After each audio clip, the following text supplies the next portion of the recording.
So what I like to start off with two specific things. The first the first idea that I like to start off with is as follows.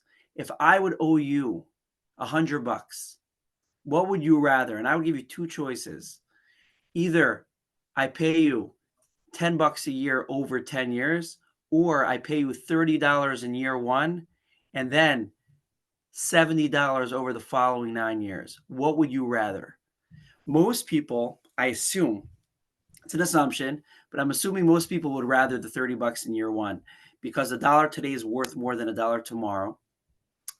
And obviously, if I have more cash in my pocket, I can buy more goods up front, sell them, and I guess resell them. So the idea is a dollar today is worth more than a dollar tomorrow. Give me more cash in my pocket today. I could go ahead and do stuff with that money. Um, I guess more stuff with that money than if I wouldn't have had access to that cash. So the idea is um, that's really what we're going to talk about today. Cost segregation is accelerated depreciation. I like to call it depreciation on steroids. So, what is depreciation? Many of us are familiar with depreciation.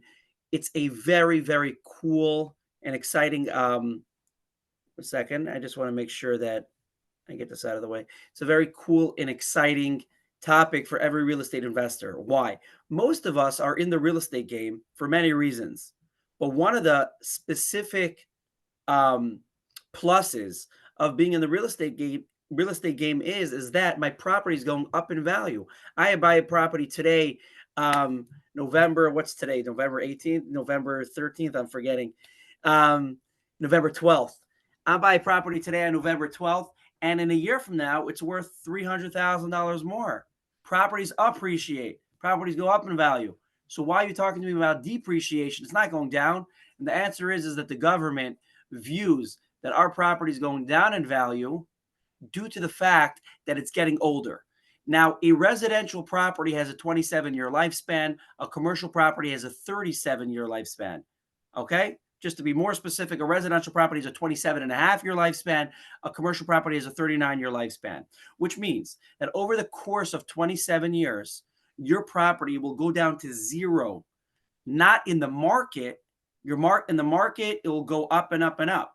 In terms of what the government views your property's value in terms of depreciation, your property will go down to zero. That results in tremendous tax benefits for every single investor over here. You buy a property for $1 million, you're entitled to close to $1 million in depreciation over the course of 27 years for a residential property. You got to subtract the land because land never goes bad for thousands of years. Land is going to be great. So let's say land is 15%. Sometimes it's more. In Hawaii, it sometimes can be 50%. California, it can be 50%. But in many places, it can be 5%. But the idea is everything besides the land will depreciate. So you're gaining because the property is appreciating. You're also gaining because the property is depreciating. It's a tremendous, tremendous advantage to owning real estate. Now, how can I go ahead and take advantage of my depreciation? What a cost segregation study accomplishes is through a cost segregation study, you're able to obtain tremendous accelerated depreciation. Now, how does that work? Hey, is that magic? What are you doing? What is a cost seg company doing? What we're doing is like this. Every property is made up of three different components, okay? There's the structure. Structure depreciates over the longest time track. Then there's something called land improvements, which is landscaping, parking lots, pavement. And then there's something called the 5-year components, which is chandeliers, flooring, cabinetry. That depreciates over 5 years. Land improvements depreciate over 15 years. Structural components depreciate over 27 or 39 years. What happens is like this. A cost seg company, whether it's us or somebody else, come in. They identify certain components that can be taken faster. We put it on the faster time tracks.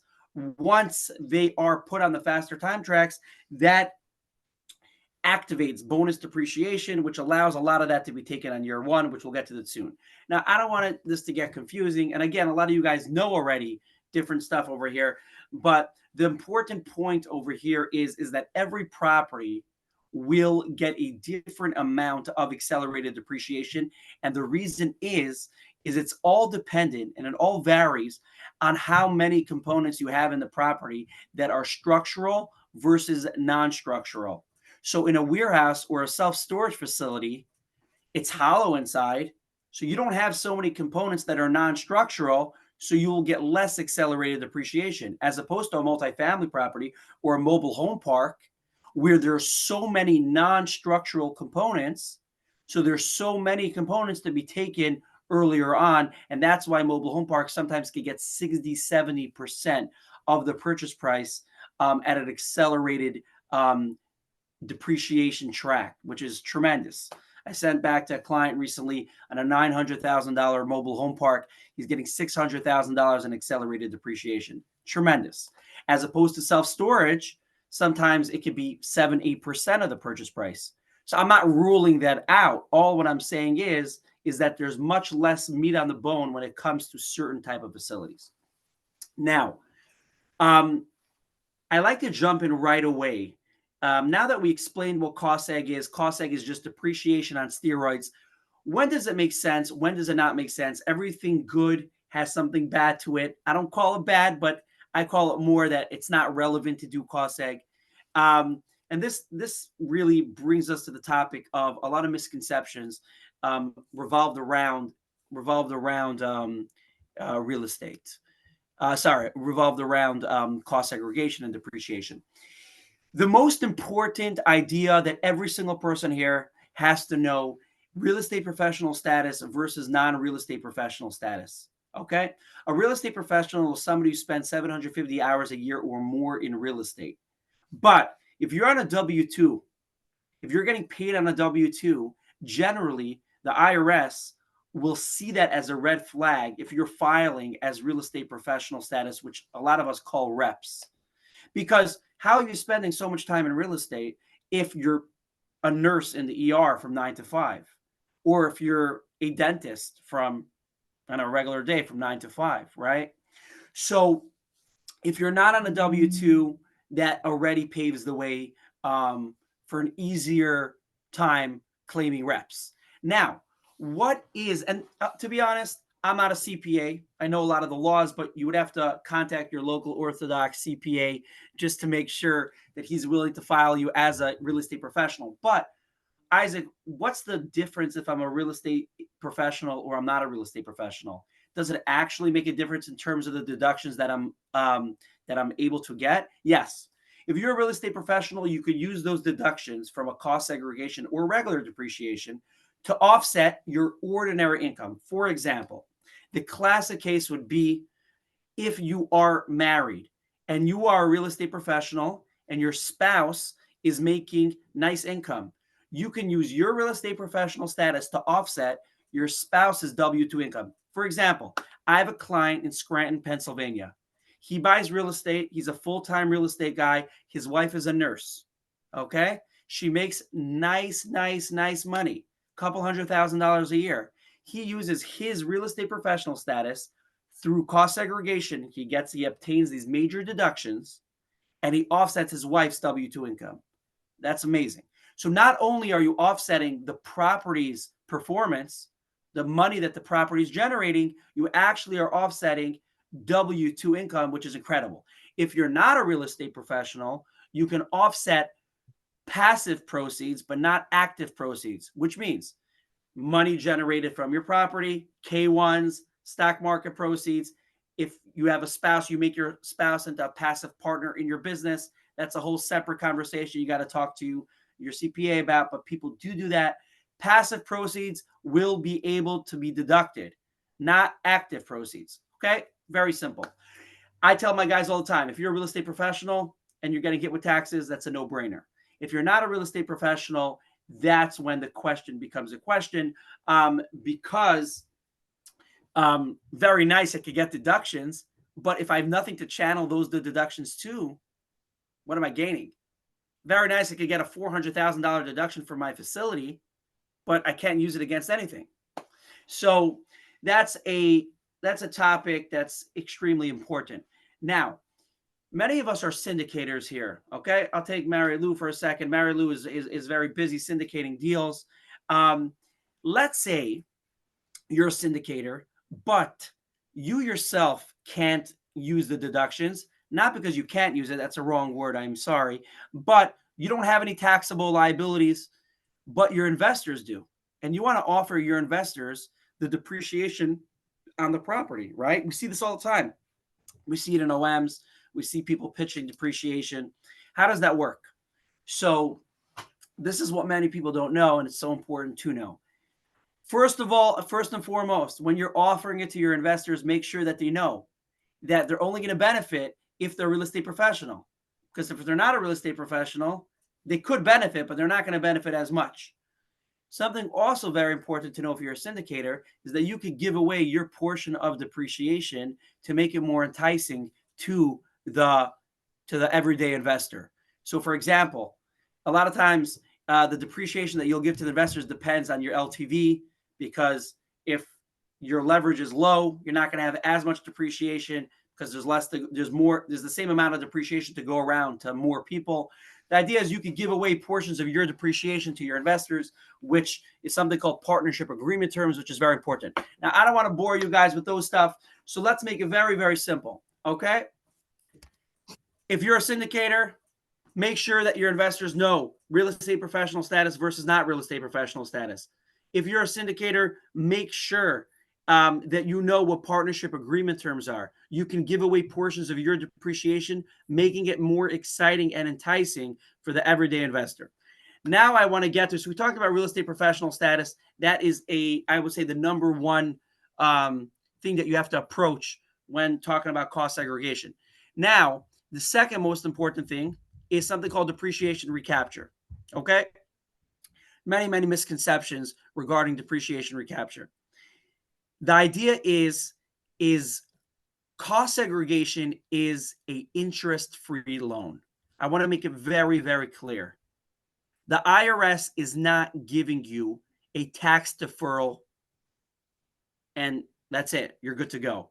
The way it works is the IRS is giving you a tax deferral so long that you hold on to that property. Very similar to a 1031 exchange.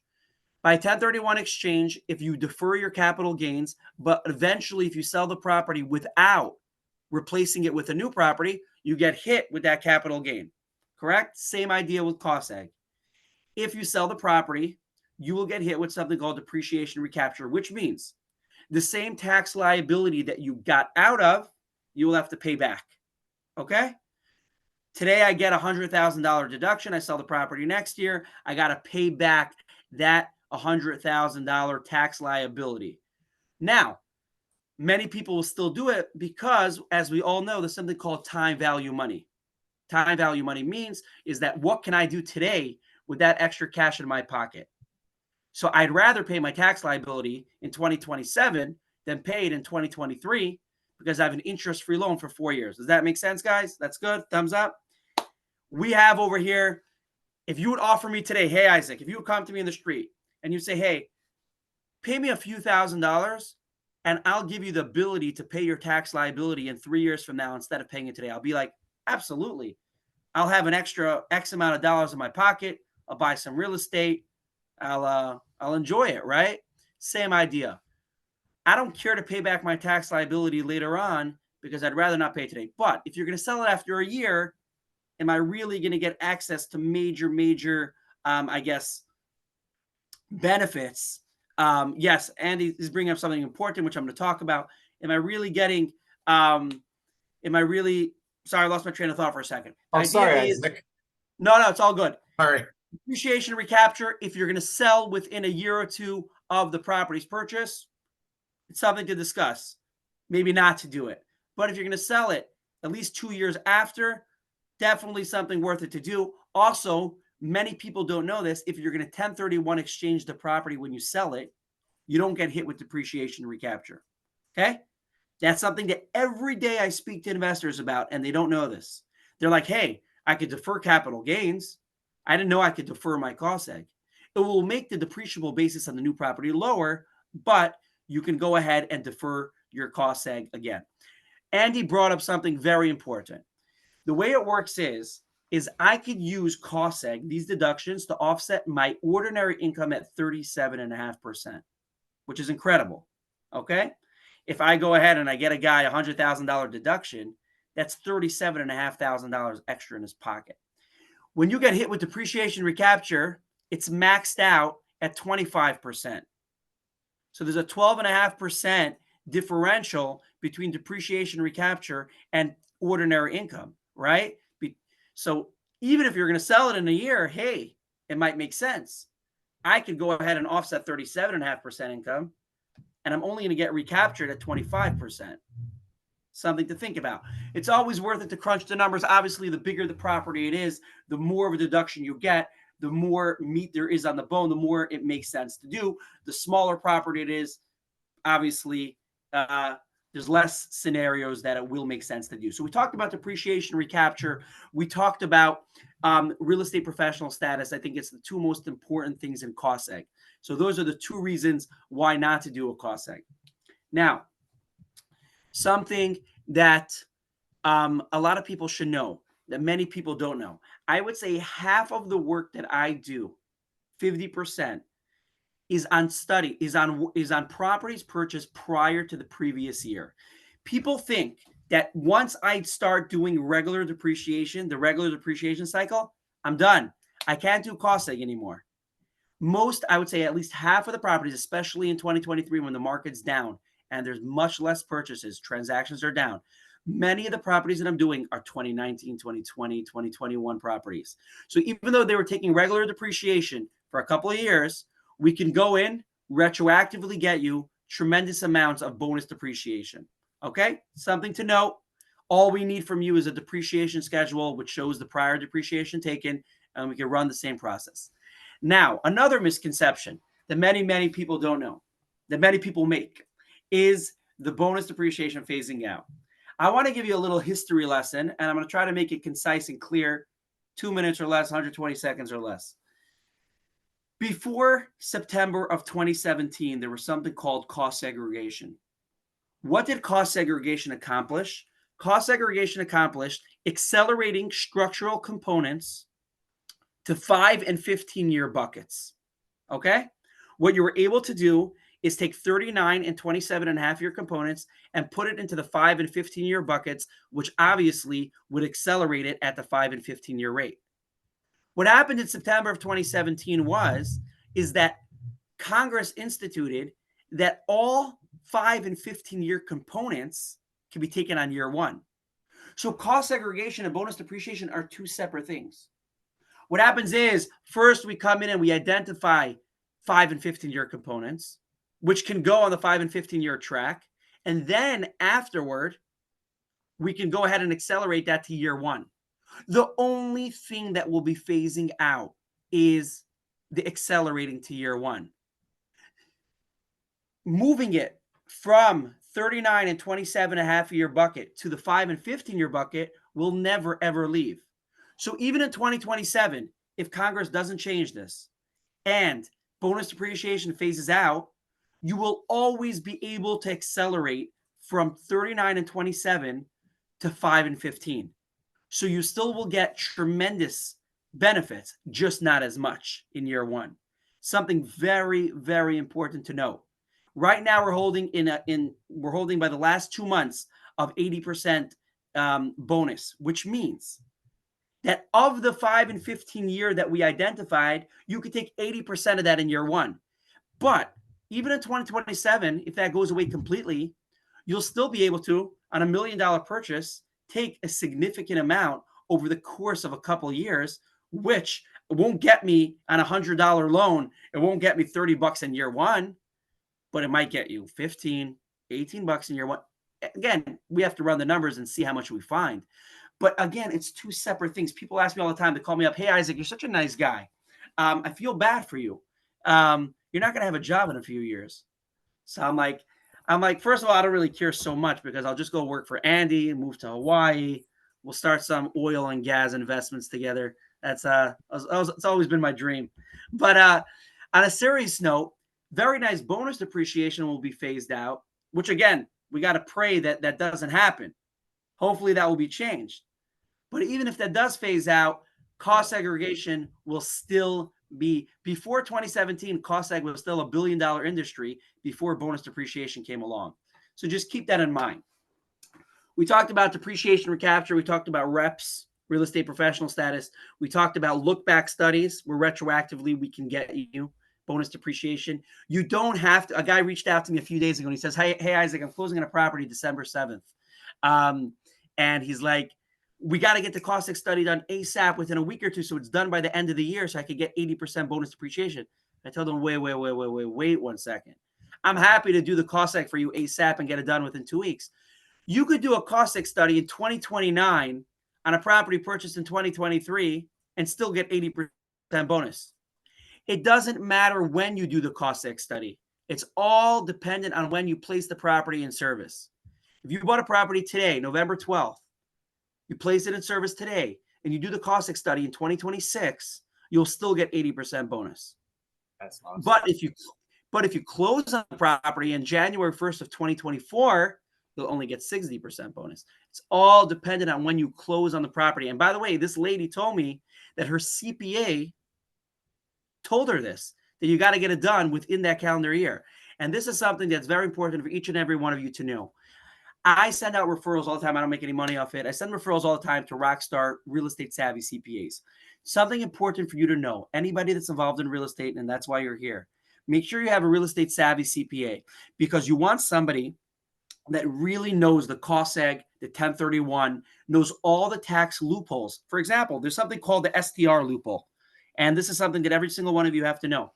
An STR loophole is a tremendous loophole for any guy ever thinking about buying an STR, short-term rental, okay? And this is something that many accountants don't know, unfortunately. We talked about real estate professional status, which means if you're not a real estate professional, you can only offset passive proceeds. You can't offset active proceeds, right? If you buy a short-term rental and you meet the requirement hours, not $750 a year, I forgot exactly how many hours it is. There are certain limitations. You got to speak to your CPA. It's not $750. If you manage it and you do a little bit of work in the property and you're there and you take care of it and you rent it out for 7 days here and 7 days there, you can go ahead and offset active income from your STR using depreciation. You don't have to be a real estate professional. There's a loophole. There's one loophole when it comes to offsetting active income. If you own a short-term rental, you can offset active income even if you're not a real estate professional. And that brings me back to what I was talking about, CPAs. CPAs are great. A lot of CPAs send me tremendous amounts of work, and I'm extremely grateful. You got to be a real estate savvy CPA to work with a guy or a girl in real estate, because you're cutting yourself short if you're not. You could be entitled. There could be so much on the table that you guys are technically entitled to that your CPA is either advising against or just simply doesn't know. I have CPAs all the time. Clients reach out to me like, hey, tell me more about this cost seg that you're telling my client about. If you're dealing with a real estate guy, you got to make sure that you know the real estate laws. Now, we covered a lot. Jana Armstrong, can you do cost seg for hotels? You're bringing up one of my favorite topics. And if you look at my LinkedIn page, you'll see that I've become a little bit obsessed about the hotel industry. I actually attended my first hotel conference a few weeks ago. Are you guys familiar at all with the AHOA, AAHOA? There's 48% of hotels in America are owned by Patels. It doesn't mean you guys can't get involved. 48%. I went to this conference, and we'll talk about car wash as well. These hotels are tremendous. Hotels are one of the highest asset classes in terms of cost seg and depreciation. I just got, for a big hotel firm out of Texas, out of Houston, Texas, we got 47% of the purchase price. That means they purchased the hotel for approximately $10 million. We're talking about north of $4 million in depreciation. Why? Hotels, each room has obviously the cabinets and all that stuff. Some of them have kitchens, but the main thing is FF&E, which multifamily properties don't have. FF&E is furniture and equipment, which is a huge component in hotels. So I love the hotel industry. There's a lot of good stuff going on there. Absolutely. Andy brought something up very, very important. And this is the last really leg of the journey I'm going to bring up to you guys right now. what can I expect from my property? Obviously, I'm happy to run complimentary proposals, and most cost seg companies do that. But just to throw it out to you, what you can expect in your mind and know when you're going into a property. I'll start from the lowest and I'll go to the highest. Self-storage and industrial are the lowest. And I do self-storage and industrial at least bi-weekly. But just know that you're not going to get as much, generally 10% of the purchase price. We'll talk about assisted living in a second. Like I said earlier, they're hollow inside. There's very little components. A big factor to get more is special equipment and large parking lots. So if you buy industrial or self-storage facility for $1 million, you're looking at like $100,000 deduction. Then, and obviously, again, there's always exceptions to the rule. You have special equipment, you have this, you have that, special freezers, medical freezers. There's so many things. Retail, medical, what else? Strip malls. Those really vary. I would say anywhere from 10 to 25% of the purchase price. Sometimes they're tiled floors inside, everything structural, small parking lots, brick buildings, which get less. So that could be on the 10, 12%. But sometimes retail strip malls have a lot of amenities and a lot of stuff that we're able to take on a faster track that really beef it up. I got a guy in Utah recently on a nice strip mall. We got him 22% of the purchase price. So that it really jumps strip malls and stuff like that. Battery savers on 1 second. Then we get to single families and multifamilies. Single families and multifamilies also vary, but you could generally expect anywhere from 17 to 30%. If you have a garden style multifamily or a garden style single family with a front yard, backyard, pool, basketball court, pickleball court, then you'll get a lot. But if you have a Newark or a Manhattan style single family or multifamily property where there's no Jersey City, there's no parking lot, it's a brick building, so there's no land improvements, you're going to get more on the lower end, 19% range. There's so many. A pool is a huge component. A tennis court is a huge component. That's all accelerated. Hotels, like we talked about, generally range anywhere from the 30 to 40% range, which is tremendous. There is something I just reminded myself I want to talk about, and then we'll open the floor for questions. But let me finish this thought first. So hotels are 30 to 40%. Mobile home parks, okay? A client reached out to me this morning on a Sunday morning. I'm happy to take it. I answered him back. He's like, hey, thank you so much for answering on a Sunday morning. Try to be responsive. He sent me a $4.5 million mobile home park. I think that we're going to get him close to $3 million in appreciation. That is insane. In order to achieve that in a multifamily property, you're looking at you need like a $15 million purchase to get that one, or a $12, $13 million purchase. So it's tremendous. Mobile home parks can get anywhere from 50 to 75%. A very, very important factor to know, and I know Michaela, I don't know if you still are, but we're involved in mobile home parks, is park-owned homes versus tenant-owned homes. If they're park-owned homes, that means you own them, so we can depreciate them. If they're tenant-owned homes, that means you don't own them. Thiago, I'm not understanding your question. How to use cost seg as part of the value? Thiago, let's wait till we open up the floor for questions, and then I'll take it. I'll actually hear from you. So mobile home parks, it all depends on park-owned homes versus tenant-owned homes. If the tenants own all the homes, then you don't have anything to depreciate. You'll still get something, but you're not going to get what I'm talking about. Then Andy's favorite topic, we have car washes and gas stations. Car washes and gas stations are 100% depreciable. Okay, you buy a $1 million car wash, you're looking at close to $1 million deduction. You got to deduct land. I want to be completely straightforward. You do not need a cost seg guy for cost seg and for gas stations and car washes, but there are benefits of running it through a cost seg guy. In regards to state taxes, I want to be completely honest, I'm not completely familiar with that because our CPAs generally deal with that. But there are certain state taxes that could only be achieved when it comes to a car wash to offset that with a cost seg study as opposed to doing it yourself. Again, I'm being straightforward with you. I'm not completely familiar with that. But car washes and gas stations can get 100%, but gas stations only get 100% if 50% or more of the revenue is coming from fuel. So many times gas stations have the shop in the back over there that you buy your goodies from. Let's say 60% is coming from there and only 40% is coming from there, the total revenue for the year. You got to go ahead. Most of the revenue, not most, at least 50% of the revenue from the gas station has to be coming from the fuel. Then you're good to go 100%. So we talked about what you could expect. I'll talk about pricing for a second. Again, obviously, there's a lot of cost at companies, but Madison Specs, we charge generally on a classic regular property $5,000-$6,000. On a single family property, generally in the $3,200-$3,300 range.